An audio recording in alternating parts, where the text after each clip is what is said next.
ఇక నల్గొండ జిల్లా ఆలేరు నియోజకవర్గంలో అక్రమ ఇసుక రవాణా కంచెని అరికట్టడానికి అన్ని చర్యలు చేపడుతున్నట్లు ప్రభుత్వ విప్ పీర్ల ఐలయ్య తెలిపారు. కైరిప భువనగిరిలోని ప్రజాపాలనకు 100 రోజుల ప్రజానాయకుడికి 100 ప్రశ్నల అంశంపై కార్యక్రమాన్ని నిర్వహించారు. భువనగిరిలో న్యూ దీప్తి కాంగ్రెస్ నాయకులతో కలిసి ప్రెస్ మీట్ ఏర్పాటు చేసి రిపోర్టర్లు అడిగిన ప్రశ్నలకు పీర్ల ఐలయ్య సమాధానాలు చెప్పారు.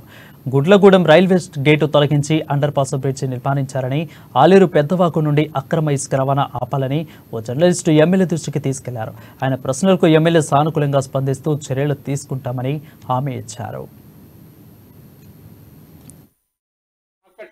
గేట్ ఉంటుంది, ఆ గేట్ తో చాలా ప్రాబ్లం అవుతుంది. గతంలో ప్రాంతంలో దాదాపుగా ఒక 5-6 పొలాలు ఎండిపోయిన పరిస్థితి కూడా ఉంది. మీరందరూ ఇచ్చేటువంటి ఈ బలంతో మీ దీవెనతో మొదటగా అసెంబ్లీ పెట్టిన రోజు నుంచి రాష్ట్ర గౌరవ ముఖ్యమంత్రి రేవంత్ రెడ్డి గారి సహకారంతో, ముఖ్యంగా ఈ ప్రాంత అభివృద్ధి దాత కోమటిరెడ్డి వెంకరెడ్డి గారి సహాయ సహకారంతో ఈ 100 రోజుల్లో సుమారు 100 కోట్లు ఆలయం తెచ్చని చెప్పి సగౌరవంగా చెప్పడం జరుగుతుంది.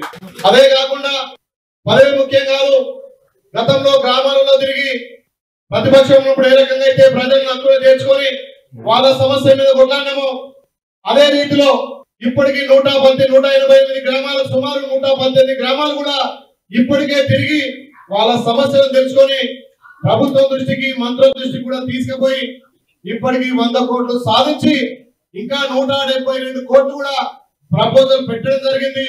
ఎలక్షన్ కోడ్ లేకపోతే అవి కూడా కంపల్సరీ వచ్చేటివి. ఈ ఎలక్షన్ కోడ్ తర్వాత వాటిని కూడా సాధిస్తామని చెప్పి మీ ముందు ఉంచడం జరుగుతుంది. అదే కాకుండా గతంలో 10 సంవత్సరాల నుంచి